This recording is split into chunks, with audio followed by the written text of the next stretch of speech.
శ్రీగురుభ్యో నమః. ఓం గురుబ్రహ్మా గురుర్విష్ణుః గురుర్దేవో మహేశ్వరః గురుః సాక్షాత్ పరం బ్రహ్మ తస్మై శ్రీ గురవే నమః. ఈ దృగ్దృశ్య వివేకము ఇన్ని రోజులు ఎందుకు చేస్తున్నాం? ఇది తెలుసుకుంటే ఏంటంటే, ఫస్ట్ దీన్ని లోపల ప్రాక్టీస్ చేయాలి. లోపల ప్రాక్టీస్ చేసేటప్పుడు మనకి మనోవృత్తులు వాటిల్లో ఏదో ఒక దృశ్యం కనిపిస్తుంది. ఆ దృశ్యం కనిపించినప్పుడు ఈ నామము రూపం కనపడగానే ఈ రూపము నామము బ్రహ్మముని కంటే వేరైనటువంటిదా, పరబ్రహ్మముని కంటే ఇది విడిగా ఉండగలిగిందా, లేదు మరి వీటి అవసరం ఏంటి, ఇవి ఎలాగో టెంపరీ, వీటిని పక్కకు తోసేస్తే మిగిలింది ఏంటి, పరమాత్మ. ఈ విధంగా అభ్యాసం చేయాలి. ఎప్పుడెప్పుడు దృశ్యము వస్తూ ఉంటుందో ఆ దృశ్యమును పరమాత్మగానే చూడటానికి స్టార్ట్ చేయాలి. ఇది లోపల చేయగా తర్వాత బయట కూడా దీన్ని అభ్యాసం చేయడానికి సాధ్యమవుతుంది. లోపల చేస్తే సాక్షికి దృశ్యానికి ఉన్నటువంటి సంబంధం అంటే భేదం, సాక్షికి దృశ్యానికి డిఫరెన్స్ అనేది తెలిసిపోతుంది. అది సాక్షే నేను అనేటువంటిది నెక్స్ట్ స్టెప్. అదేవిధంగా బయట చేసినప్పుడు బ్రహ్మమునకు మాయకు ఉన్నటువంటిది, అప్పుడు బ్రహ్మమే నేను. ఈ విధంగా సమాధిని అభ్యాసం చేయటం ద్వారానే నేను ఆత్మస్వరూపుడను, దీన్నే ఆత్మజ్ఞానము అన్నారు. ఇలా చూడగలిగటమే ఆత్మసాక్షాత్కారము. వన్ వర్డ్లో అంటే నేను ఆత్మస్వరూపుడనే. ఇది లోపల నుంచే ప్రారంభమవుతుంది. లోపల జీవాత్మ అని ఏదైతే చెప్పబడుతుందో ఆ జీవాత్మే నేను. ఇది తెలిసింది. బయట పరమాత్మ లేదా అంతటా వ్యాపించినటువంటి ఆత్మస్వరూపం, అదే ఒక్కటే శాశ్వతమైనటువంటిది. కనిపించే దృశ్యం అంతా కూడా పరబ్రహ్మమే. ఏది ఎప్పుడు ఏం కనిపించినా కూడా ఇది పరబ్రహ్మమే. నామముతోటి పని లేదు, రూపంతోటి పని లేదు. అవన్నీ టెంపరీ. ఏది శాశ్వతం? నిలుస్తుందా? రూపము నిలవదు శాశ్వతంగా, నామము నిలవదు. ఇది తెలిసినా కానీ అదే చూస్తున్నాం. ఈ కప్పు బాగుంది, అది బాగుంది, ఇది బాగుంది, అది రూపం అంటే దృశ్యం. ఆ దృశ్యం మీద తాదాత్మ్యత ఉన్నంత వరకు బ్రహ్మం కనపడదు. అక్కడ దృశ్యాన్ని తోసేసేయాలి. దృశ్యాన్ని నశింపచేయటం అంటే అర్థం ఏంటంటే, ఇక్కడ ఏదో దాని మీద పెట్రోల్ పోసి తగలబెట్టాలి అది కాదు. దృశ్యాన్ని పక్కకు తీసేసి ఇది కాదు అసలు చూడవలసింది. తెర మీద బొమ్మని కాదు చూడాల్సింది, తెరని. ఇలా అభ్యాసం చేస్తేనే ఆత్మసాక్షాత్కారం. దీన్నే తత్వసాక్షాత్కారం అంటారు. ఈ సమాధులు రెండు రకాలు. సవికల్పో నిర్వికల్ప సమాధి ద్విధో హృది దృశ్య శబ్దానువేదేన సవికల్ప పునర్ద్విధా. ఈ సవికల్ప సమాధి మళ్ళీ రెండు విధాలు. కామాద్యా చిత్తగా దృశ్యా తత్సాక్షిత్వేన చేతనం ధ్యాయేత్ దృశ్యానువిద్ధోయం సమాధి సవికల్పకః. అసంగః సచ్చిదానందః స్వప్రభో ద్వైతవర్జితః, ద్వైతం లేనటువంటిది.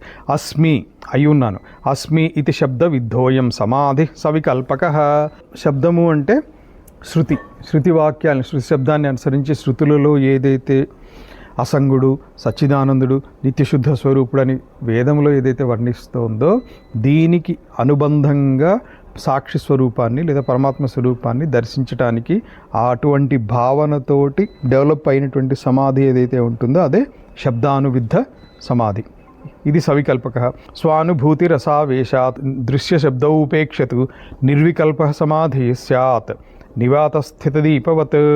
ఇది భగవద్గీతలో కూడా వస్తుంది. నేంగ తేసోపమ ఆస్మృతాః యథా నివాతస్థో దీపవత్ అంటే గాలి లేని ప్రదేశంలో ఉంచినటువంటి దీపశిఖ వంటి అనేటువంటిది చెప్పున్నాం.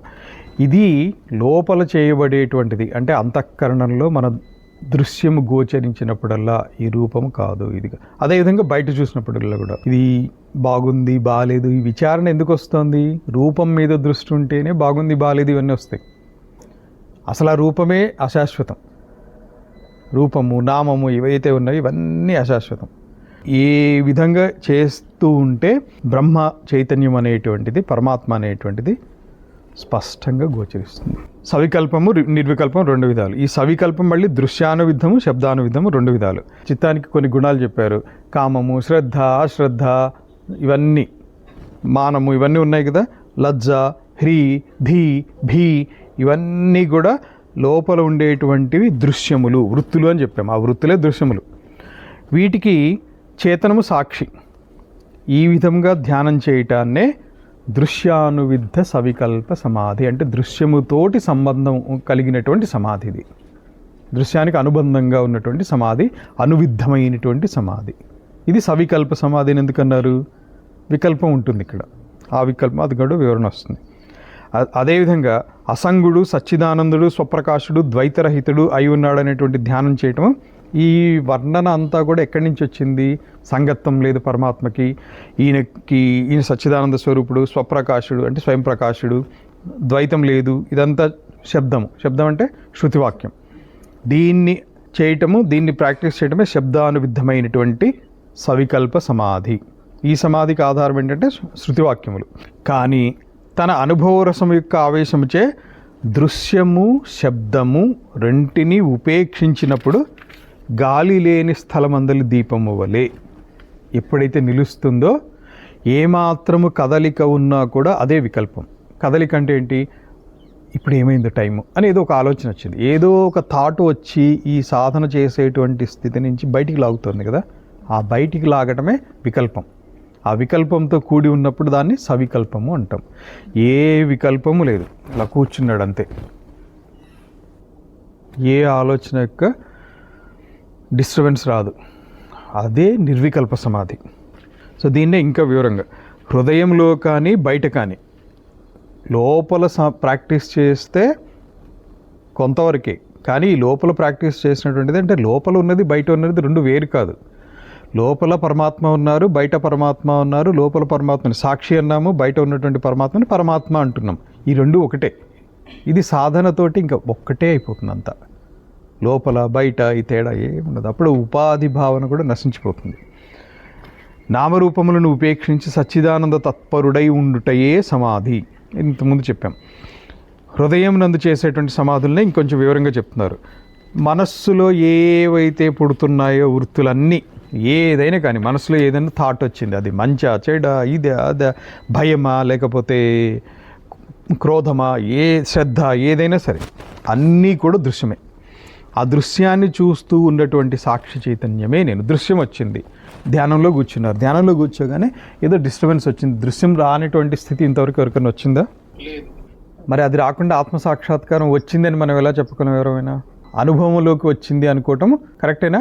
సో దీన్ని తెలుసుకుంటే ఏంటంటే మనం ఏం చేశాము, ఏం చేయాలి, ఎక్కడున్నాము, ఇదొక అవగాహన వస్తుంది. అసలు ఏమీ తెలియని వాడు దీన్ని తెలుసుకున్నాడు. ఏమీ తెలియని వాడు తెలుసుకుంటే ఒక గైడెన్స్, హౌ టు డూ అనేటువంటిది, హౌ టు ప్రాక్టీస్ అనేటువంటిది మార్గం ఏర్పడుతుంది. ఇంకా ఉన్నాయి అంటే అది వికల్పమే. కానీ యాక్చువల్గా ఈ థాట్ని చూసేటువంటిది ఎవరు?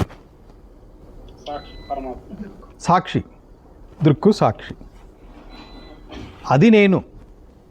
దృశ్యాన్ని మనం చూస్తూ ఉంటే దృశ్యంలో మునిగిపోతున్నాం. ఈ దృశ్యాన్ని చూసేవాడిని పట్టుకోగలిగితే మనం బయటపడిపోతాం. ఎవరు చేస్తే వాళ్ళు. ఈ విధంగా ఆత్మస్వరూప చింతన యందు నిలిచి ఉండటమే దృశ్యానువిద్ధ సమాధి. అంటే దృశ్యం వస్తున్నాయి, దృశ్యము రాకుండా మనస్సు ఎప్పుడూ ఉండదు. మనం మనస్సుని అబ్జర్వ్ చేస్తున్నంత వరకు దృశ్యాలు పెరుగుతూనే ఉంటాయి తప్ప తగ్గవు. ఈ థాట్స్ని ఎవరు చూస్తున్నారు అని పట్టుకోవాలి. ఇదే రమణ మహర్షి కూడా చెప్పారు ఈ టెక్నిక్ని. ఇది దృశ్యానువిద్ధ సమాధి. అనువేదం అంటే సంబంధం. దృశ్యమైనటువంటి వృత్తులకు అనువేదము. అనువేదం అంటే దృశ్యమైనటువంటి వృత్తులతోటి ఇంకా సంబంధం ఉన్నది కాబట్టి ఇక్కడ దీనికి దృశ్యానువిద్ధ సమాధి అన్నారు. ఇదే విధంగా వేదంలో చెప్పినటువంటి బ్రహ్మములు, వేదములో వర్ణించినటువంటి బ్రహ్మము ఏ విధంగా అసంగము, సచ్చిదానంద స్వరూపము, స్వప్రకాశము అయి ఉన్న అద్వితీయ వస్తువు, అదే నేను, నేనే ఆ పరబ్రహ్మం, అద్వితీయుణ్ణి. ఈ విధంగా చింతించటము, దీన్ని శబ్దానువిద్ధ సమాధి అన్నారు. వివేకానంద స్వామి ఇదే చెప్తారు. ఈవెన్ రామకృష్ణ పరమహంస కూడా చెప్తారు. రామకృష్ణ పరమహంస దగ్గర ఇద్దరు శిష్యులు ఉన్నారు, నాగమహాశయ, వివేకానంద స్వామి. నాగమహాశయ, నేను చిన్నవాడిని అన్నిటికంటే చిన్న, ఏది కనిపించినా నేను దీనికంటే కూడా అణోరణీయ, చిన్న చిన్న చిన్న తనకు తాను చిన్నగా చేసుకుంటూ ఏ విధముగా అయితే, ఉదాహరణకి హనుమంతుల వారు ఉన్నారు. హనుమంతుల వారిని సంఖ్యలతో బంధించితే ఆయన రెండు విధాలుగా బయటకు రాగలరు. ఒకటి, సడన్గా రూపం కుంచుకొని అందులోంచి బయటపడతారు, సంఖ్యలు ఆటోమేటిక్ లూజ్ అయిపోయినాయి, బయటకు రావడం కష్టమేం లేదు. రెండోది ఏంటి, పెరిగి సంఖ్యలు ఈయన ఇంకా బంధించలేని స్థితిలో వాటిని తెంచేసేయటం. వివేకానంద స్వామి అహం బ్రహ్మాస్మి అని మొత్తం నేనే అనేటువంటి భావనతో ఆయన మొత్తం ఇంకా పెరిగి మహతో మహీయాన్, పెద్దది అనేటువంటి దానికంటే కూడా బృహత్తరమైనటువంటి వాడు. ఆ విధంగా వివేకానంద స్వామి బంధం నుంచి బయటపడిపోయారు. నాగమహాశయ ఆయన గృహస్థు కూడా. నేను చిన్నవాడిని, కనిపించేదంతా పరమాత్మ, నేను పరమాత్మకి సేవకుడిని, ఇలా ఇలా ఇలా ఇలా ఇలా ఇలా ఇలా చిన్నగా చిన్నగా చిన్నగా ఆయన కూడా ఆత్మసాక్షాత్కారం పొందారు. సో అణోరణీయాన్ మహతో మహియాన్ అని చెప్పి వింటూ ఉంటాం. రెండు ఉదాహరణలు దానికి. అదేవిధంగా అట్లాగైనా చేయొచ్చు, ఇట్లాగైనా చేయొచ్చు. బయట చూసేదంతా కూడా దీంతకంటే మొత్తం పరబ్రహ్మమే అనేటువంటి, మొత్తం పరబ్రహ్మమే అదే నేను, అంటే నేను సర్వవ్యాపకుడిని. ఇది అహం బ్రహ్మాస్మికి దారితీస్తుంది, ఈ అనుభవానికి వస్తుంది ఇది. అదే లోపల చూసేటువంటిది సాక్షిని పట్టుకుని ఇదే నేను అని తెలుస్తుంది. అంటే చూసేటువంటి వాడిని నేను సాక్షిని, నిమిత్తుణ్ణి. ఈ రెండు సాధన చేయొచ్చు, రెండు చేయాలి కూడా. ఒక వ్యక్తి రెండు చేసి, అంటే కొంతసేపు ఇటు నుంచి కొంతసేపు ఇటు నుంచి, రెండు వైపుల నుంచి ప్రాక్టీస్ చేస్తే రెండు ఒకే స్థితికి వచ్చేస్తాయి. అప్పుడు ఇంకా మోక్షమే, బంధం అంటూ ఏం లేదు. ఈ రెండింటి ఎందుకు కూడా చిత్తం హెచ్చు తగ్గులు లేవు, కాబట్టి దీన్ని సమాధి అన్నారు. ఆత్మచింతన ఎందే ఇట్లు నిరతమైనటువంటి చిత్తము ఆత్మానంద అనుభవం యొక్క రభసలో దృశ్య శబ్దములు రెండింటిని ఉపేక్షించి ధ్యేయమైనటువంటి ఆత్మయందే నిలిచిపోయినచో, అట్లే ఉండిపోయింది. శబ్దము లేదు, రూపము లేదు, నామము లేదు, ఎటువంటి చూస్తున్నాడు. చూసేవాళ్ళకి ఎలా ఉంటుంది, కళ్ళు తెరిచి చూస్తున్నాడు, కానీ అతను ఏ రూపము ఆకర్షించదు. ఇది బాగుందా, ఇది బాగాలేదా, ఇది చిన్నదా పెద్దదా, ఏం లేదు. నిశ్చలంగా అలా నిర్వికారంగా చూస్తారు. వికారంలో ఏం లేవు. అలా చూసేటువంటి స్థితి రావటమే ఇది. లోపల చూసినా నిర్వికల్ప సమాధే, బయట చూసినా కూడా అది కూడా నిర్వికల్ప సమాధే. చూసేవాళ్ళకి కళ్ళు తెరిచి ఉంచి చూస్తున్నట్లుగా కనిపిస్తాడు, అంతే. అది నిర్వికల్ప సమాధి అంటే. ఇక్కడ శబ్దము దృశ్యవృత్తులు లేక ధ్యాతృ ధ్యానలను, అంటే ధ్యాత ధ్యానము ఈ వికల్పాలు ఏం లేవు ఇంకా. సో దీన్నే భగవద్గీతలో చెప్పారు 6:19. యథా దీపో నివాతస్థో నేంగతే సోపమా స్మృతాః. అంటే ఏ విధముగా అయితే గాలి లేని స్థలం అనందు, ఆ వివరణ అంతా చెప్పుకున్నాం. గాలి లేని స్థలంలో చలనము లేకుండా నిలిచినటువంటి దీపశిఖ వలె, జ్యోతి వలె, ఇది దృష్టాంతం. సో ఇంకా హృదీవ బాహ్య దేశేపి యస్మిన్ కస్మింశ్చ వస్తుని సమాధిరాద్య సన్మాత్రాత్ నామరూప పృథక్కృతి అఖండైకరసం వస్తు సచ్చిదానంద లక్షణం ఇది అవచ్ఛిన్న చింతేయం సమాధిర్మధ్యమో భవేత్ స్తబ్ధీభావో రసాస్వాదాత్ తృతీయా పూర్వవన్మతః ఏతైః సమాధిభిః షడ్భిః నయేత్ కాలం నిరంతరం. ఈ విధంగా 6 రకాలైనటువంటి సమాధులు ఉన్నాయి. వీటిని నిరంతరం అభ్యాసం చేయాలి. ఆ వివరణ. సో ఇక్కడ శబ్దము దృశ్యవృత్తులు ఇవేమీ లేదు, ధ్యానము ఈ వికల్పములు లేవు. సో హృదయము లోపల ఏ విధంగా అయితే ధ్యానము అంతర్ముఖమా బహిర్ముఖమా, అంటే కళ్ళు తెరిచి కూడా ధ్యానం జరుగుతుంది. కళ్ళు మూసుకొని చేసేటువంటిది ఇది స్టార్టింగ్ స్టేజ్లో లోపల సాక్షికి దృశ్యానికి భేదం చూడటం కోసం. అది అలవాటు అయిన తర్వాత బయట కూడా అదే అలవాటు వచ్చేస్తుంది. బయట వాటిల్లో కూడా ఇది దృశ్యము, ఏముంది, దీనికి ఆధారమైనటువంటిది పరమాత్మ. అప్పుడు అసలు ఎవరు శత్రువు, ఎవరు ఇంకా మిత్రుడు ఎవరు? ఎవరి మీద ప్రత్యేకంగా అభిమానము రాదు, ద్వేషము రాదు. అంత పరమాత్మే, పరమాత్మయంగానే కనిపిస్తుంది. బాహ్యమందు కూడా ఏ వస్తువు నందైనను ఉన్న సత్తామాత్ర స్వరూపం చే నామరూపములను పక్కకు తోసేసి, నామరూపాల యొక్క స్పృహ ఇంకా ఉండదు. ఇది మొదటి రకమైనటువంటి సమాధి. నామరూపముల్ని దాటి చూడగటానికి ప్రయత్నం చేసేటువంటిది ఏదైతే ఉందో ఇది మొదటి రకమైనటువంటి సమాధి. వస్తువు అఖండ ఏకరసమైనటువంటి సచ్చిదానంద స్వరూపమే అయినది అని ఎడతెగక చింతించుచూ ఉండటం మధ్యమ సమాధి. సో ఇది రెండో రకం. ఈ ఆనందం యొక్క రుచి పొంది ఒక్కసారి తెలిసిపోయిన తర్వాత బయటికి రాబుద్ది కదా, అలాగే నిశ్చలంగా ఉండిపోతాడు. ఇది మూడో సమాధి, మూడో రకం సమాధి, లేదా ఇంకా అల్టిమేట్ అనుకోవచ్చు. సో ఈ 6 విధములు సవికల్పము, సవికల్పంలో 2 రకాలు, శబ్దానువిద్ధి, విషయానువిద్ధి. తర్వాత ఇక్కడ 3 రకాలు, 5 రకాలు. జ్యోతి వలె నిశ్చలంగా మనసును ఉంచటము, అది కూడా సమాధి. చిత్తంలో హెచ్చుతగ్గులు లేకుండా ఉండేటువంటిది సమాధి. లోపల ఏ విధంగా అయితే ప్రాక్టీస్ చేశాడో శబ్దానువిద్ధి సమాధి, దృశ్యానువిద్ధి సమాధి, ఇవి బయట కూడా అలాగే జరుగుతాయి. సో 2+2 4 అవుతాయి. అవి సవికల్ప నిర్వికల్పలోనే ఇవి భేదములు 4. తర్వాతది ఈ సమాధి, ఇక్కడ మొదటి రకము, రెండో రకం. ఫైనల్ అల్టిమేట్ ఏంటంటే అలా చలించకుండా ఇది అంతే. దీపశిఖ ఏ విధంగా నిశ్చలంగా ఉంటుందో అది నిరంతరము ప్రాక్టీస్, ఇదే అభ్యాసం. ఇది చేస్తూ చేస్తూ ఉంటే ఇంకా జీవన్ముక్తుడైపోతారు. ఇది యోగ మార్గం. ఇది దీనికి ఇంకా వివరణ. లోపల చేసేటువంటి సమాధి వల్లనే బాహ్య వస్తువుల ఎందుకు కూడా 3 విధములైనటువంటి సమాధులు. ఈ 3 విధములైనటువంటి సమాధులు మొదటి రకము, రెండో రకం, మూడో రకం ఏదైతే చెప్పారో ఇది లోపల వాటికి చేస్తున్నారు, అదే వాటిని బయట చేయాలి. అందుకని 3+3 6 ఇదొక వివరణ. బాహ్య వస్తువులు ఎందుకు కూడా 3 విధములైనటువంటి సమాధులు. ఏ వస్తువునందైనను సద్రూపమే ఉంది. లోపల చూసిన ఆ దృశ్యమునకు ఆశ్రయభూతమైనటువంటిది సద్రూపమే, అంటే సాక్షి చైతన్యమే. బయట చూసినా ఈ చెట్టు కనిపిస్తోంది, పుట్ట కనిపిస్తోంది, దీనికి ఆశ్రయం ఏంటి? అంతా అది దేని మీద నిలబడి ఉంది? ఈ కనిపించేదంతా పరబ్రహ్మం ఎందే నిలబడి ఉంది. ఇదే అభ్యాసం చేయాలి. అదే కనిపిస్తుంది. ప్రాక్టీస్ చేయగా చేయగా బ్రహ్మము తప్ప ఇంకేమీ గోచరించదు. వస్తువు యొక్క విశేష రూపంలో అయినటువంటి నామరూపములను విడిచి సద్రూపము మాత్రము చింతించుట దృశ్య అనువిద్ధ సమాధి. వస్తువు యొక్క స్వరూపం, వస్తువు అంటే ఇంక మిగిలింది బ్రహ్మమే. వస్తువు యొక్క స్వరూపం అఖండ సచ్చిదానందమే. అందువలన అది ఎక్కడైనాను ఒకే రూపం. చెట్టు చూసినా అలాగే ఉంటుంది, పుట్ట చూసినా అలాగే కనిపిస్తుంది, నెమలి, పంది, ఏదైనా. దీనికే భగవద్గీతలో ఒకటి ఉంది, విద్యా వినయ సంపన్న బ్రాహ్మణే గవిహస్తిని శునిచైవ శ్వపాకేచ పండితా సమదర్శిన. పంచమోధ్యాయంలో వస్తుంది, 21 అనుకుంటా శ్లోకం. సో అంతా ఒకేలాగా కనిపిస్తుంది. నిజంగా పండితుడు అంటే ఈ సమదర్శి. అంతా ఒకేలాగా, అంతా పరమాత్మే. ఒకేలాగా అంటే పరమాత్మ. అంతేగాని కుక్కను తీసుకెళ్ళి పక్కన పెట్టి ఏనుగుని పక్కన పెట్టి ఏనుగు కుక్క 2 సమానమే అంటే ఎవరిని ఒప్పుకుంటారా? అది చూసేటువంటి దృష్టిలో అంతా పరమాత్మ అని. వ్యావహారికంగా ఏనుగు కుక్క ఎప్పుడైనా ఒకటవుతాయా? ఏనుగులు ఏనుగుదే, కుక్క ఎప్పుడు అవసరమో దాని అవసరం దానిది. ఏనుగు చేసిన పని కుక్క చేయలేదు, కుక్క దొంగలు వచ్చినప్పుడు అలర్ట్గా ఉన్నట్టు మేబీ ఏనుగు ఉండదు. సో ఎక్కడ చూసినా ఏం చూసినా కూడా అంతా పరమాత్మ అయిపోయేటట్లుగా అలా కనిపిస్తుంది. ఎందుకంటే నిజానికి ఉన్నది పరమాత్మ ఒకటే. మిగతా కనిపించేదంతా కూడా దానిలో తగులుకొని ఇదే సత్యం అని చెప్పి అనుకుంటున్నాం అంతే. ఈ విధంగా చింతించడం ఏదైతే ఉందో ఇది శబ్దానువిద్ధ సమాధి.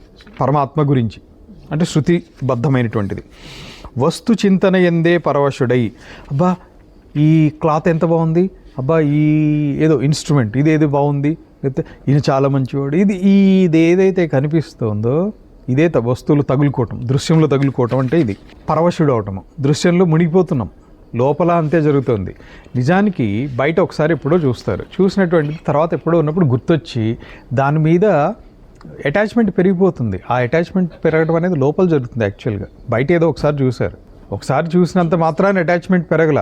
ఆ తర్వాత ఖాళీగా ఉన్నప్పుడు ఎప్పుడో గుర్తొచ్చి వాళ్ళు ఇలా మాట్లాడారు, వాళ్ళతోటి మేము ఇలా అన్నాము, వాళ్ళు నన్ను ఇలా పొగిడారు, అబ్బో ఎంత మంచి వాళ్ళు, ఏదో వెళ్ళిపోతుంది. అక్కడే అటాచ్మెంట్ ఏర్పడుతుంది. సో అటాచ్మెంట్ అనేటువంటిది బాహ్య వస్తువు మీద కాదు, నిజంగా ఇక్కడే ఏర్పడుతుంది. ఈ లోపల ఉన్నటువంటి దృశ్యం సత్యమా మిథ్య, దీన్నే కట్ చేయాలి.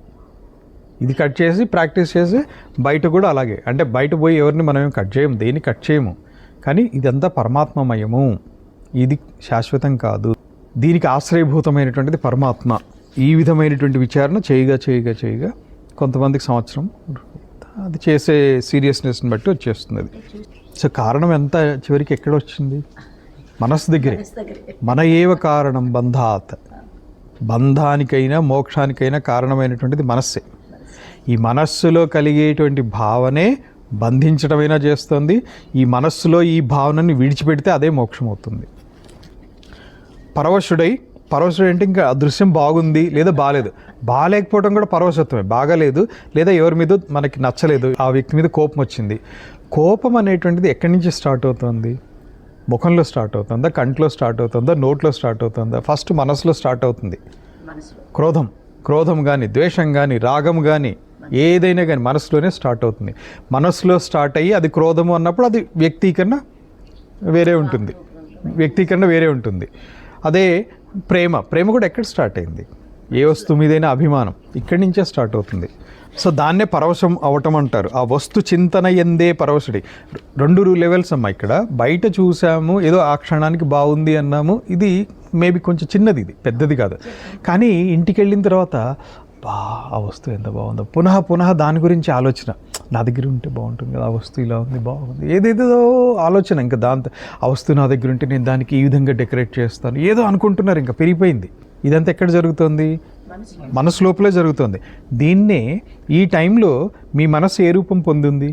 ఇలా ఆలోచించేటప్పుడు ఆ వస్తువు ఇప్పుడు ఎక్కడ మెదులుతోంది, మీ మనసులో మెదులుతోందని ఒప్పుకున్నారు కదా, ఆ వస్తువు మీ మనసు లోపలికి వచ్చిందా? మనసు ఆ రూపాన్ని పొందింది.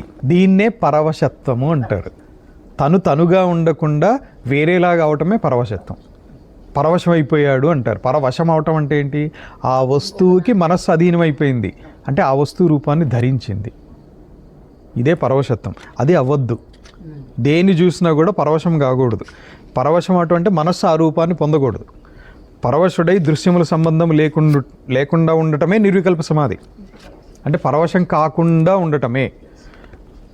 పరవశం కాకుండా ఉండటము, దృశ్యంతో ఎటువంటి సంబంధం లేకుండా ఉండటం. దృశ్యంతో సంబంధం ఏర్పడింది అంటేనే అది పరవశత్వం. ఇది నిర్వికల్ప సమాధి. ఆవరణం తొలగిపోతే సాక్షి జీవ భేదం, జీవాత్మ సాక్షి లేదా సాక్షికి దృశ్యానికి లేదా బ్రహ్మమునకు జగత్తుకు భేదం. ఇది తెలుసుకోవటానికి ఇదే ప్రాక్టీస్ చేయాలి. అంటే ఈ ఆవరణము తొలగితేనే ఇది మనకు సిద్ధిస్తుంది. ఇది ఆవరణ శక్తి గురించి. ఆవరణ శక్తి దేంది? 2 రకాల శక్తులు ఉన్నాయి. ఆ 2 రకాల శక్తులు దేని అని చెప్పారు ఇక్కడ? మాయ యొక్క శక్తులు అని చెప్పుకున్నాం. మాయకు 2 శక్తులు ఉన్నాయి. ఒకటి విక్షేపము, రెండోది ఆవరణ. సో ఈ ఆవరణ శక్తిని తొలగిస్తేనే ఈ డిఫరెన్స్ అనేటువంటిది స్పష్టంగా తెలుస్తుంది. జీవ జగత్తులను ఉపేక్షించి బ్రహ్మము ఏకము అని సమాధి ద్వారా కనుగొనవలేను. అంటే నామము రూపమును ఉపేక్షించితే, లోపలైతే నామము రూపము, బయటైతేనేమో ఈ కనిపించే వాటిని ఉపేక్షించాలి. ఉపేక్షించాలంటే వాటి ఎందు ఆసక్తి పెరగకూడదు. పెరగకుండా ప్రాక్టీస్ చేస్తూ ఉంటే ఉన్నది ఒకే ఒక్క వస్తువు, అది ఒక్కటే. అదేంటి అంటే బయటైతేనేమో బ్రహ్మం అంటున్నాం, లోపలైతేనేమో సాక్షి అంటున్నాం. అదే సమాధి. ఇది సమాధి ద్వారానే సాధ్యమవుతుంది. సో ఈ సమాధి సరే తెలిసింది, సమాధి అనేటువంటిది ఏర్పడింది. లోపల కానివ్వండి, బయట కానివ్వండి సమాధి స్థితి కలిగింది. ఈ సమాధి స్థితి కలిగితే ఫలితం ఏంటి? దేహాభిమానే గళితే విజ్ఞాతే పరమాత్మని ఎత్ర ఎత్ర మనో యాతి తత్ర తత్ర సమాధయః. దేహాభిమానం నశిస్తుంది. పరమాత్మని తెలుసుకుని, దేహాభిమానం నశించిపోయి పరమాత్మని తెలుసుకొని మనస్సు ఎక్కడికి వెళ్ళినా అనేటువంటిది మనం బయట చూసేటువంటి విషయాలు కావచ్చు, వీటికంటే కూడా యాక్చువల్గా లోపల కూర్చున్నప్పుడే మనసు ఎక్కడికి వెళ్తుంది అనేటువంటిది మనకు తెలియకుండా జరుగుతుంది. తర్వాత అబ్బా ఇంత ఆలోచన చేశానా, అలసట కూడా వస్తుంది కొన్నిసార్లు విపరీతంగా ఆలోచించేటువంటి వాళ్ళకి. మనస్సు ఎక్కడికి వెళ్తే అక్కడ సాక్షి స్వరూపంగానే చూడటం అలవాటు అవుతుంది. అక్కడే సమాధి కలుగుతుంది. అంటే అక్కడ ఏదో అవును ఆ రోజు ఏదో లడ్డు తిన్నాను, ఖాళీకి కూర్చున్నాము, ఆ రోజు ఏదో లడ్డు తిన్నాను, లడ్డు అనేది ఏదో కనిపించింది. ఇది సాక్షే కదా, దృశ్యం కాదు కదా. దృశ్యంలో ఏముంది? వెంటనే అక్కడ సమాధి ఏర్పడిపోతుంది. ఏది చూసినా సమాధి స్థితి వచ్చేస్తుంటుంది. అప్పుడు ఏమవుతుంది? ముండకోపనిషత్తులో కూడా చెప్పుకున్నాం ఇది. భిద్యతే హృదయ గ్రంథి ఛిద్యంతే సర్వ సంశయా క్షీయంతే చాస్య కర్మాణి తస్మిన్ దృష్టే పరావరే. పరావర రూపుడైనటువంటి ఆ పరమాత్మను కనుగొని ఏళ్ళ హృదయ గ్రంథి విచ్ఛేదమైపోతుంది. సంశయములన్నీ ఆ స్థితి వచ్చిన తర్వాత ఇంకా తెలుసుకోవాల్సినటువంటిది ఏముండదు, ఏ సందేహం ఉండదు, ఏ సంశయం ఉండదు. అంతా నీవే అయిపోయిన తర్వాత ఇంకా దేని గురించి డౌట్స్ ఉంటాయి? కర్మలు ఏముంటాయి ఇంకా ప్రత్యేకంగా? ఇప్పుడు నేను అది చెయ్యాలి, ఇది చెయ్యాలి, ఏ కర్మలు. అందుకనే జ్ఞానికి ఏ కర్మలు లేవు. సంధ్యావందనం చేయాలి, అభిషేకం చేయాలి, పూజ చేయాలి, ఏ కర్మలు ఉండవు జ్ఞానికి. దీన్నే ఇంక వివరణ. దృగ్దృశ్యములను వివేచించుకుని సాక్షి ఎందే చిత్తమును ఉంచినచో దేహాభిమానం పోను. అంటే ఇది లోపల ప్రాక్టీస్ చేస్తే, లోపల ప్రాక్టీస్ చేసినప్పుడు సమాధి స్థితి కలిగితే దేహము యందు అభిమానం నశిస్తుంది. కావాల్సినటువంటిది అది. కారణరూపమైనటువంటి సచ్చిదానంద బ్రహ్మము, కార్యరూపమైనటువంటి నామజగత్తు, వీటి వివేకము ద్వారా బ్రహ్మమునందే, అంటే ఇది బయట చూసేటువంటి వాటిలో ప్రాక్టీస్ చేస్తే బ్రహ్మమునందే చిత్తం ఉంచినచో జగత్తు మీద అభిమానం పోతుంది. అంటే ఇది నా స్థలము, ఇది నా ఇల్లు, లేకపోతే ఇంకా ఉన్నాయి బయట చాలా ఉంటాయి, ఏదేదో అభిమానాలు ఉంటాయి. నా వాళ్ళు బయట అన్ని అభిమానాలన్నీ బయట ఉన్నాయి, అవి తగ్గిపోతాయి. ఈ 2 ఎప్పుడైతే తగ్గిపోతాయో బయట పరబ్రహ్మమే ఉన్నది, లోపల ఉన్నటువంటి సాక్షి కూడా ఆ పరబ్రహ్మమే, 2 ఒకటే. లోపల బయట అసలు తేడా లేదు. పరమాత్మ అంతటా వ్యాపించినటువంటి వాడికి లోపల ఏంటి బయట ఏంటి? ఒక సముద్రంలోకి ఒక చెంబు తీసుకుపోయి నీళ్లు ముంచేసాం. చెంబు లోపల నీళ్లు, చెంబు బయట నీళ్లు వేరే వేరేనా? మరి బయట పరమాత్మ లోపల పరమాత్మ 2 ఉంటారా? జగత్తు మీద అభిమానం పోతుంది. ఈ విధంగా 2 విధములైనటువంటి సమాధులు, అంటే లోపల అంతర్ముఖత్వంతో చేసేటువంటి సమాధి, ఇది ఫస్ట్ చేయాల్సినటువంటిది. ఇది ప్రాక్టీస్ అయిన తర్వాత బయట కూడా మెల్లమెల్లగా అదే డెవలప్ అవుతుంది. ఒక్కటి సిద్ధించాలి ఫస్ట్. ఇది అలవాటైనటువంటి వ్యక్తి నిజంగానే ఇంకా నిత్య సమాధి స్థితిలో అది సిద్ధించింది అని చెప్పొచ్చు. అలాంటి వానికి ఇంకా చిత్తుకి ఆ చిత్తుకి తాదాత్మ్య రూపమైనటువంటి హృదయ గ్రంథి అనేటువంటిదే లేదు. హృదయ గ్రంథి అంటే ఏం లేదు, అజ్ఞానం. అజ్ఞానం నశించిపోతుంది. బ్రహ్మాత్మ వస్తువు యొక్క విషయమందు ఎట్టి సంశయము తలెత్తదంటే అహం బ్రహ్మాస్మి అనటానికి ఏమో ఒక 2 రోజులు ఇంకా నేను ఆలోచించి చెప్తానండి అనడు. అహం బ్రహ్మాస్మి ఒకటే ఉంటుంది. ఎవరు నువ్వు అంటే శివోహం, అదే స్థితి ఉండిపోతాడు అలా. అంతేకాదు ఎట్టి కర్మబంధము ఉండదు, కర్మబంధాలు ఏముండవు. ఇది ముండక శృతిలో కూడా చెప్పుకున్నాం. అవచ్ఛిన్న జీవుడు, చిదాభాస జీవుడు, స్వప్న కల్పిత జీవుడు గురించి రేపు చెప్పుకుందాం. ఓం సహనావతు సహనౌ భునక్తు సహ వీర్యం కరవావహై తేజస్వినావధీతమస్తు మా విద్విషావహై. ఓం శాంతి శాంతి శాంతి. ఓం తత్సత్.